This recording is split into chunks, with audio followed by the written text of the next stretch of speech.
Fred! Osmosis. Freddy! Fred Dollar, my boss, CEO Inojo, the general of generals, the conqueror of conquerors, the first and the final, the sky above the skies, the promised land, the terms and the conditions, the international king crocodile, the source of the Osmosis. Nile. I don't have money today. Just take a polite loan of 200k to stock my shop. The signs and symptoms of success. The bank commander, not the bank teller. Why hassle for a loan when you've got MTN Momo? We're sorting.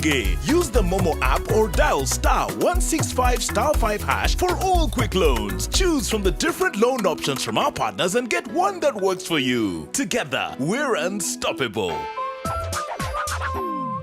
This is community program on 98.2 YFM with Jam 101.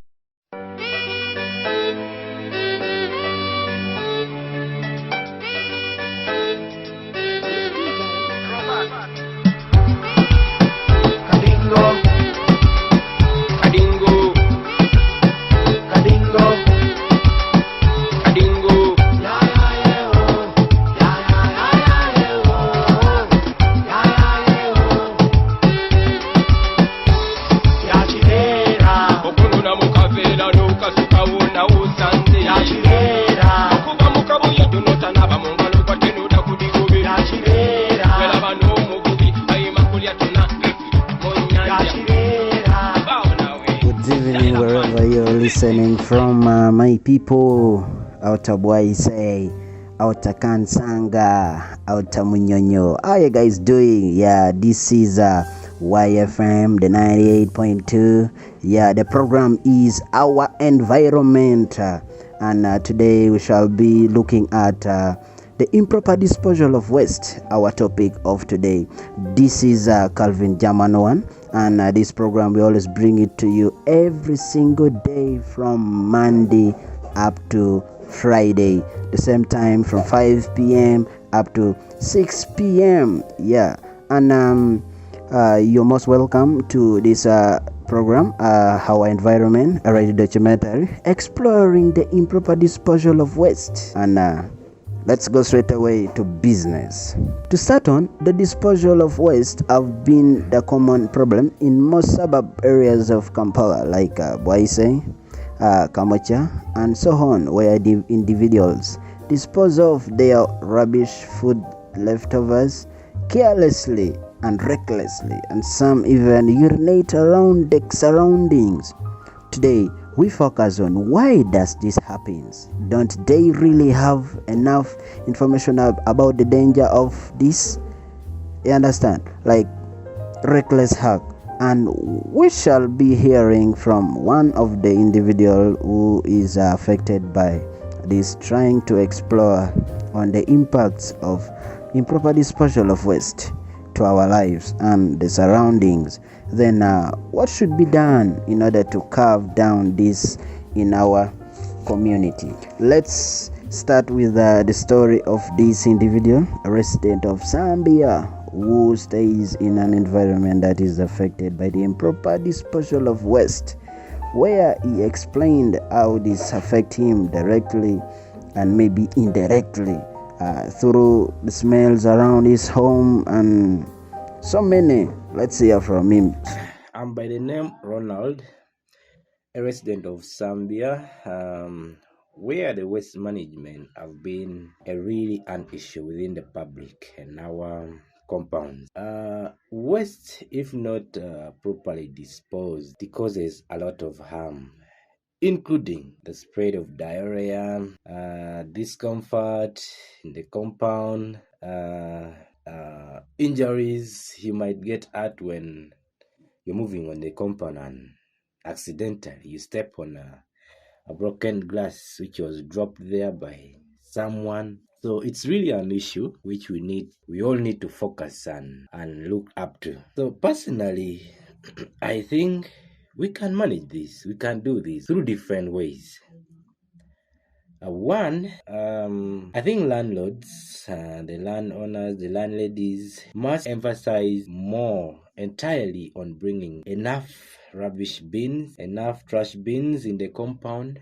This will help a lot because I don't think there's any sane human being who would drop rubbish, those the plastics on the compound when like you have 2-3 dustbins within the compound. The distance is just not far. You're moving just here and there, you find a bin and you drop whatever you have. So I think that will help a lot. It helps when the distance is not far. Then secondly, I think this goes to the government. Public needs to be sensitized. The government need to do a lot of sensitization. Public need to know how harmful these things is, how harmful these things are to the public, to the environment, so they can properly handle. I need to thank KCCA in this case. They've been doing a lot. I see a lot of trucks these days. They have added more. They collect this stuff almost every day. So, credit to KCCA. A lot more need to be done. We shall reach that point where we have a clean city, a clean compound, a clean environment, but it takes everyone's responsibility. We all need to be responsible for that. I think that's all I can say. Thank you. Me myself, I remember those days when I was still residing in one of the slum areas of Namongo, where individuals used to drop off their food leftovers, even nearby the doors with the too much smells. In fact, even when eating, eating just itself becomes a problem, in your own house room. You understand? Just know it was really a terrible experience for me. So it's really bad, to dispose of your waste just recklessly and carelessly. Let's take a very short commercial break, and when we return, we shall be speaking to one of the expert on environment who is already in the studio right now, so that he can explain to us the effects or impacts of improper disposal of waste to our lives and our surrounding environment.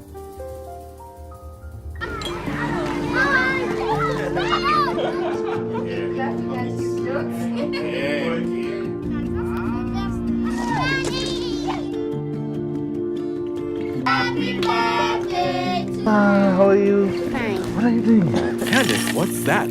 I brought you a small bonus. Bonus for what? Daddy said you helped us get a house, a car, and mommy's business. But I only helped them get the loans. You did more than that. You got us 299 family dinners, 64 kisses on the cheek, 12 road trips to see grandma, 42 jokes from daddy, 49 laughs from mommy.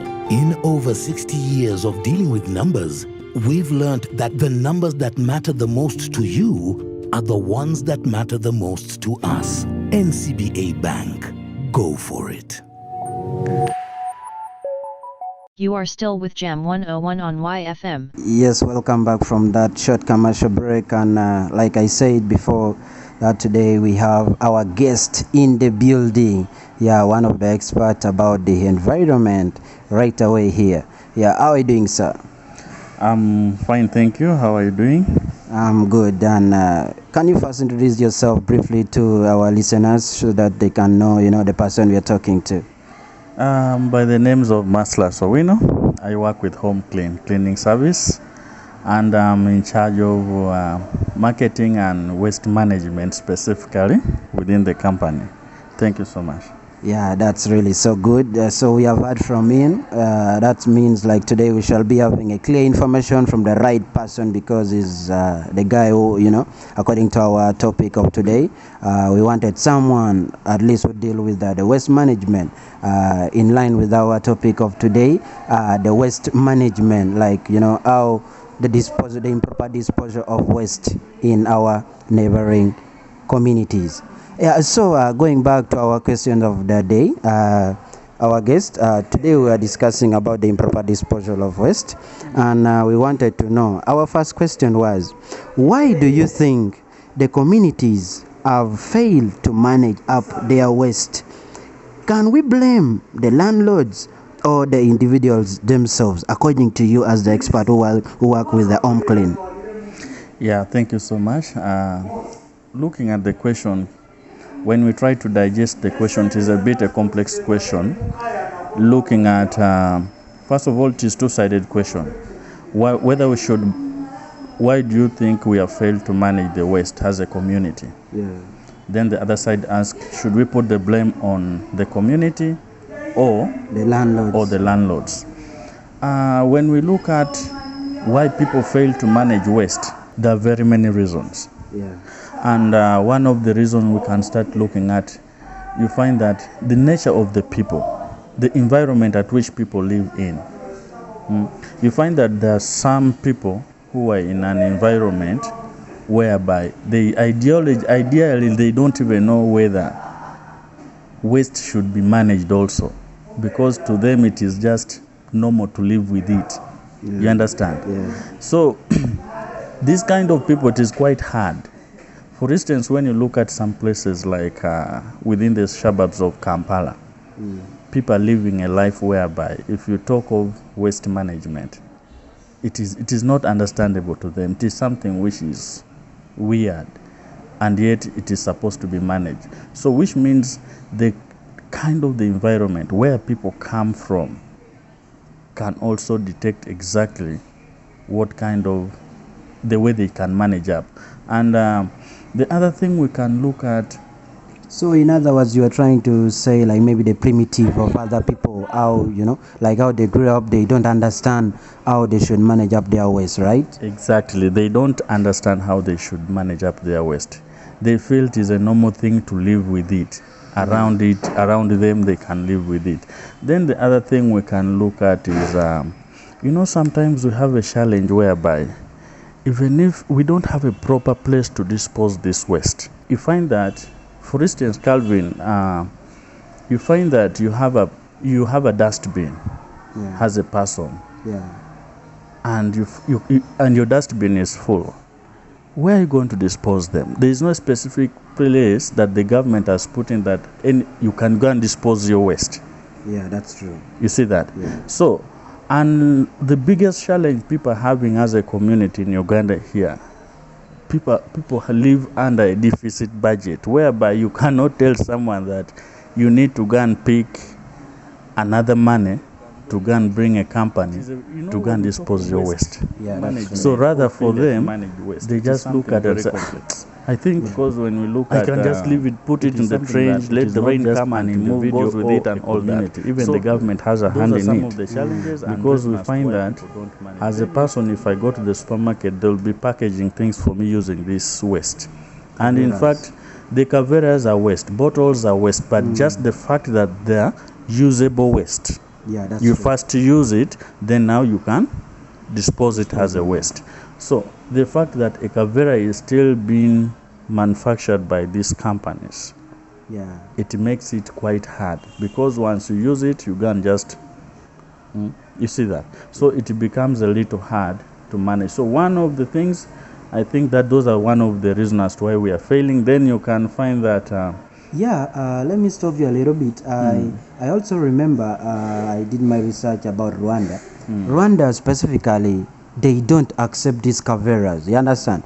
All they do, they accept like maybe paper bags, because those one they can dissolve off or they can reuse them. But the black caveras, exactly at the border, when you go with it, trust me, they get it and they throw it away. You can even go to prison. I think also that is another thing, because like going back to your point when you're talking about companies that are making caveras, like black caveras, green caveras, it's too common, you understand? So you find that the communities, they end up disposing them off just anyhow, on the roads, their surrounding. So yeah, I think that's also the problem. I agree with you in that. Yeah, you see, one of the reasons as to why Rwanda has been successful, they've been able to implement some things. And for us here in Uganda, when you look at, I remember there's recently when the government came in with an idea of each person driving a car must have something like a dustbin in his car. Yeah. And was supposed to be part, that bill was supposed to be worked on, but it vanished, disappeared. So it is quite hard if the government is not giving a supportive way on how to manage this. So you find that we as people down here, it becomes a habit. And right now I'm telling you, everyone is used of. Now let's go back to us as a company. Yeah. We are really seeing people cannot understand this, because when you talk of waste management, why they are failing to them is like it is separated in 3 classes of people. We look at, there are people that completely waste management is not a theory of a talk to them.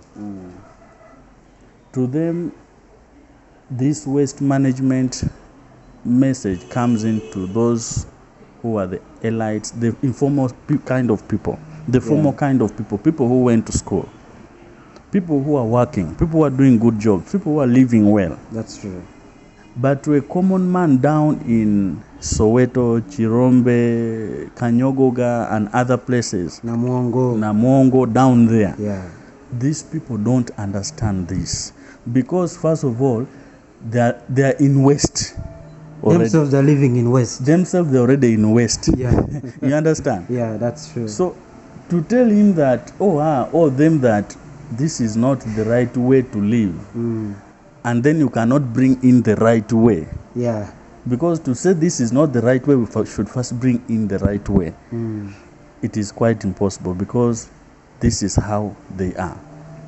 And for them there's nothing like you will say you need a dustbin, or there is one. In fact, everywhere there is garbage. So to us as a company, mainly we go to residentials, and you cannot, residentials, in fact, when we talk of residentials, we don't even see it in such places. Down Namogo, Soweto, what those places, they are not, those are, I don't know how you can call them.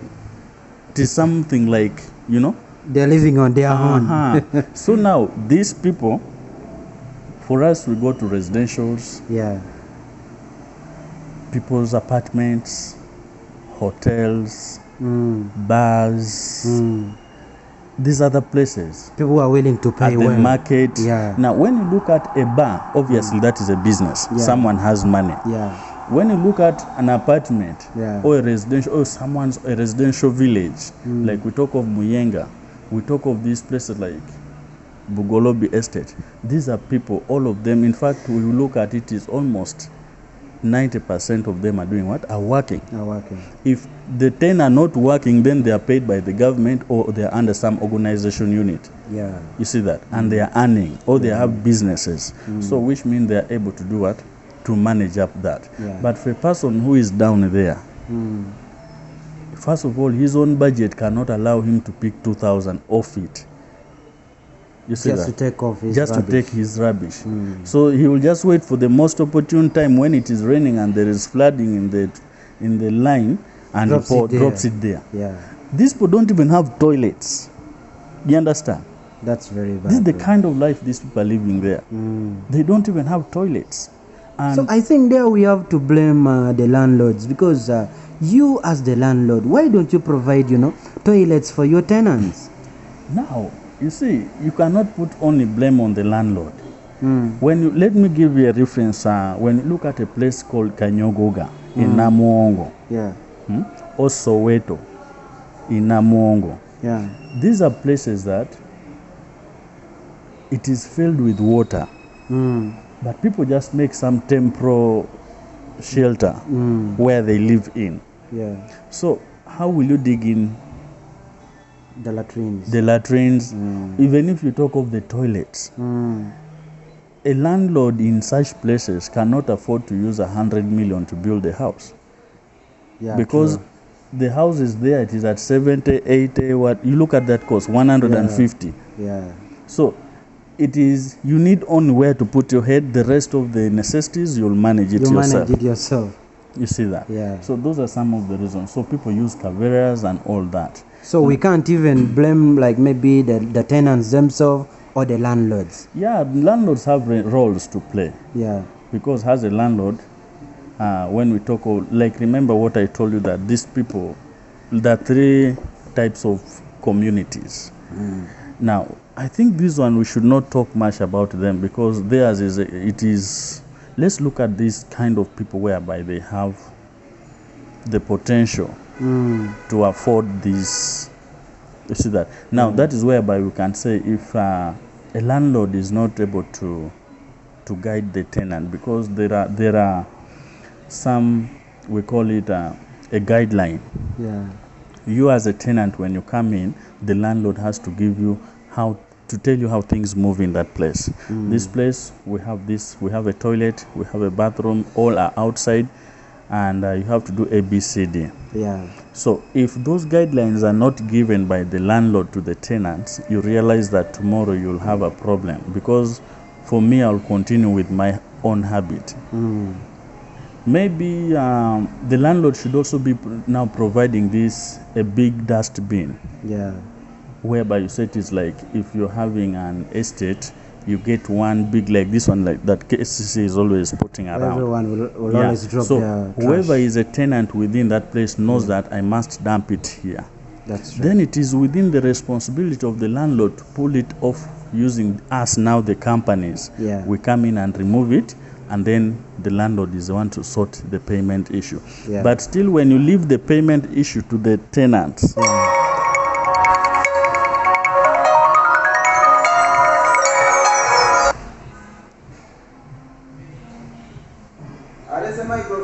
Yeah, so to me, I just feel like, it is, 50-50. We can not also only blame, the landlords or the tenants themselves, but they all have to work together. Yeah, I think that is to me. They all have to work, hand in hand to make sure they keep their community clean. Yeah. So if you have just joined us, we are still on Our Community, the program on Our Community. It is always heard out, brought to you by Jam 101 every single day, Monday to Friday. Yeah, from 5 p.m. we always go up to 6 p.m. So if you have just joined us, today we are looking at the improper disposal of waste. And in the building, we have Maxilius from Home Clean, one of the experts about the disposal of waste. Yeah, so going to another question, the guest of today. What are the impacts of this improper disposal of waste? Like, how does it affect the communities or a specific group of people themselves? Thank you so much, Mr. Calvin. When we look at the impact, let's first look at, you see, for one of the things that people, when they're used of, like, you find that there is disease breakout. Yeah. You understand? Yeah. Now, when we talk of disease breakout, there are those type of diseases that when the environment you're living in is not clean, you're most to be affected. You understand? That's true. Then now we look at, you see, those bad smell that even as you a person, you understand it.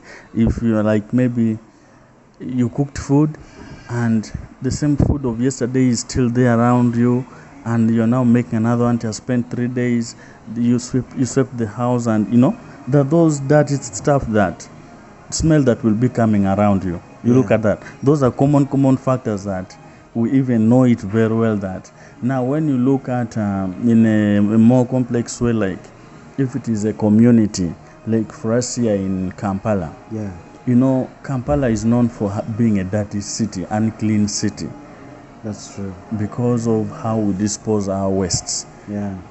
So you find that in the eye of the visitors, you're seen as someone who is not clean. Not clean at all. You're not smart. Yeah. There's nothing to convince about people. However, KCC is trying to handle it in one way or the other, but still you find that we have, in an individual way, we are failing to manage it. But one thing I can say, KCC is struggling so much because recently now I'm seeing some dustbin has been placed in different places. I don't know whether you've seen it also. Yeah, I've been seeing it whereby around. it is advised that at least when you take, you put, if it is you're taking your Minute Maid and it is done, you hold it until you get that place and drop it. I think that is one way. Otherwise, before we are really having challenge, you find that the community is not looking nice. When you move around Kampala corridors and streets, you find garbage everywhere. You ask yourself, if you go and look around the trench and the drainage system, you realize that there's a lot of work to be done. So in that way, and that's why you see we have been suffering these issues of cholera outbreak. Right now we are having something called red eye. Red eye, they assume it is it spreads through, maybe you come and, but it's something, when you look at the medical analyzation of it, they say it is something that is a bacterial stuff. So you never know, it is because of even this kind of lifestyle we're living, the environment, the kind of the dirt we're living. The dirty environment. That is it.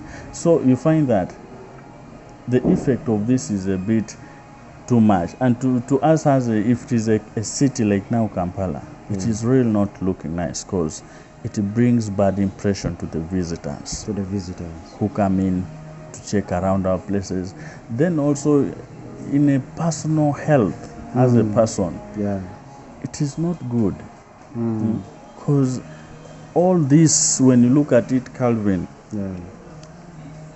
to have dirt around you, to have rubbish around you, in your house, at your workplace, where you live, where you're walking, it makes you uncomfortable. In one way or the other. You find that even your eye, before even you smell, your eye tells you this place is not good. You see that? That's very true. This place is not good. So those are some of the challenges to bring those mental disturbance of the mind. So it is real quite not good. Then maybe if we look at if there is this improper disposal of waste.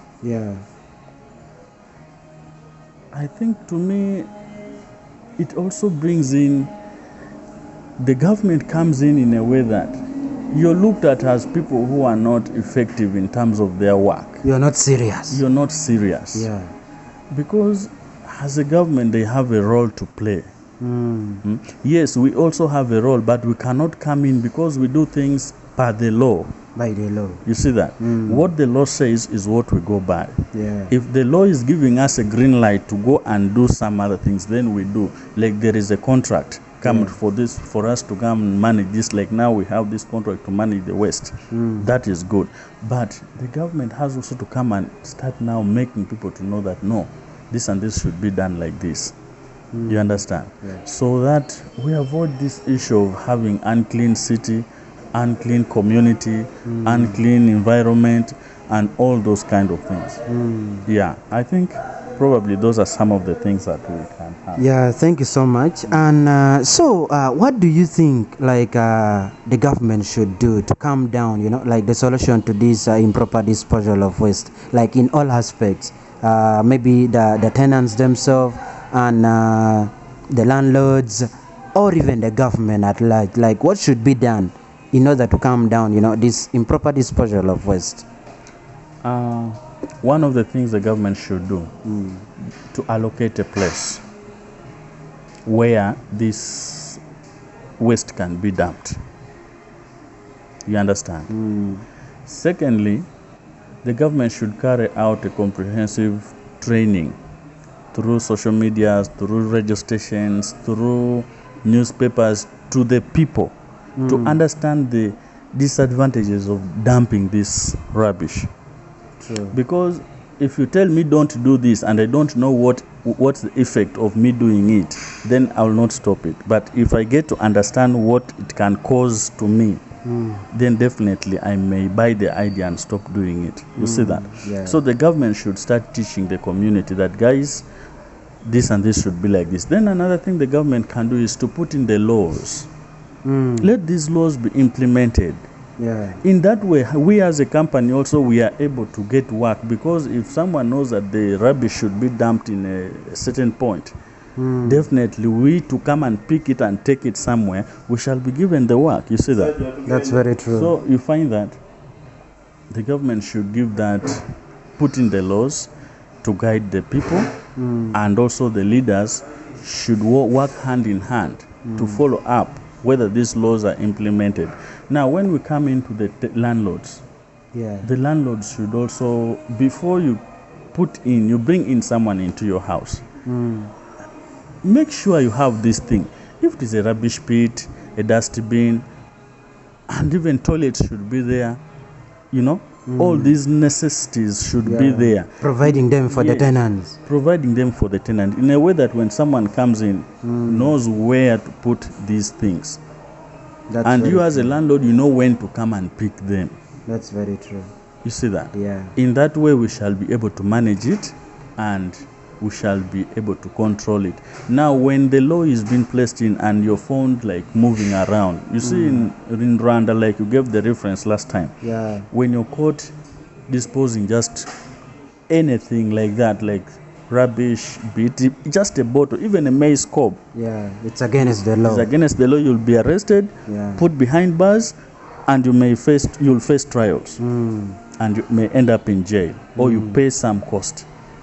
So if the government can bring in this, you'll find that we are good to move. Because people get scared and People they'll be get like, scared, yeah, and it you'll will be be in taken your to mind prison, that yeah. no, this should be done like this. And before you realize, in a course of time, like 1 year, 2 years, we are having a beautiful homes, beautiful communities, and beautiful country.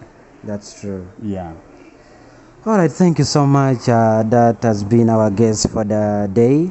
You're still tuning to YFM 98.2, and my good name still remain Calvin Jam 101, and this is how we do it every single day, Monday to Friday from 5 p.m. to 6 p.m. Our topic of today was the improper disposal of waste on the program Our Community. Thank you so much, our guest of the day. We really appreciate you for the honor of the invitation I gave you, and you appeared. We really thank you for your information and everything you've talked about. We hope again to invite you once again to the studio for this same program, and you'll be giving us more information. Yeah, thank you so much. I really appreciate as a person, and on behalf of the government and even my company and all the concerned people, it is helping us to help the community, because to educate a nation is something not one person's thing. Not only a leader in a position can do it. All of us hold a responsibility to this. So I think it is quite good, and I really appreciate, and I thank you so much for inviting me.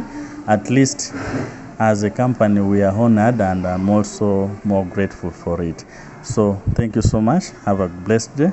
Thank you. All right, thank you so much. Yeah, let's take another short commercial break, and when we return, we shall be winding up our program. It is still YFM 98.2. The program is Our Community, and today's topic is the improper disposal of waste. Yeah, let's just take a very short commercial break, and when we return, we shall be here right away, and we continue with our program.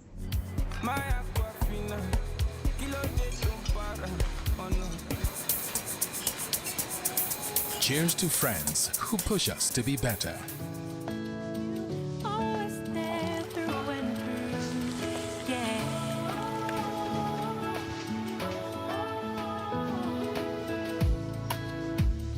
The ones who genuinely want what's best for us. Every day, your party of life. Aquafina, your party of life. Your party of life. And save us, even from ourselves. Cheers to friends we can always count on. Our true paddies of life, like Aquafina Premium Drinking Water, from the makers of Pepsi. This is YFM with Jam 101. Me myself, I've been a victim once when I was in the ghetto, but I hope for a better environment for us all. depending on the fact that KCCA has resorted to constant collection of this waste from the community and cleaning up of these areas with the strict laws against improper disposal of waste. I myself have hope that one day we shall have a clean environment. And in conclusion, improper disposal of waste is a complex issue that requires action by our local leaders and authorities, then creating awareness to the community about the danger of improper disposal of waste. And I think also all of us, we have to be responsible for this. We should not leave it to either only the government, landlords, or the tenants, but as whole as the community, we have to focus, we work hand in hand to make sure that we have a clean environment. Thanks so much, our dear listeners, for being with us up to the end.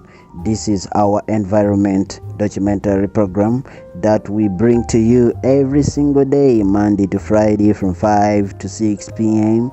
only on 92.8 FM, YFM, with the Calvin Jam 101. Same time, and my time is out. I want to say bye-bye. We meet again tomorrow, same time, the same station, and with the same person, Jam 101.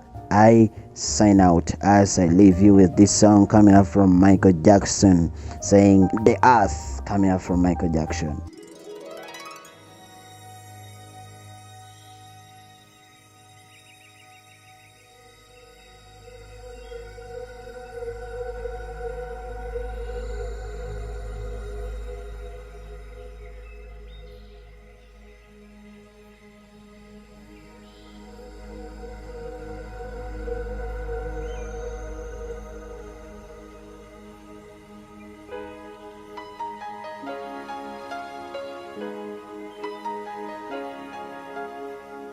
This is YFM.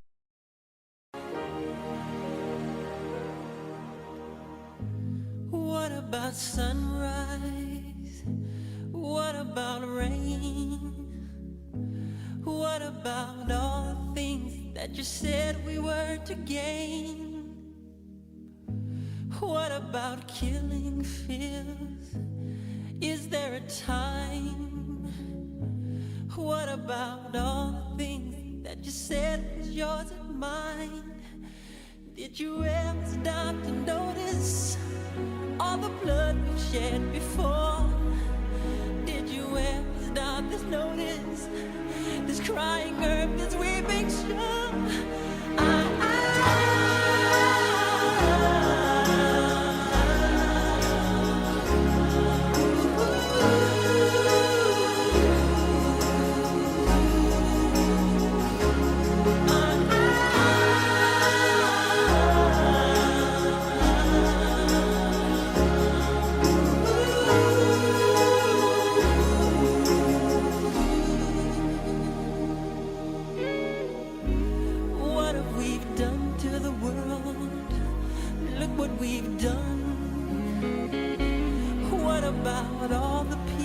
That you pledged your only son?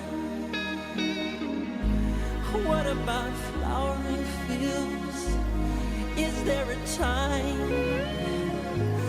What about all the dreams that you said was yours and mine? Did you ever stop to notice all the children dead from war? Did you ever stop to notice this crying earth, this weeping shore?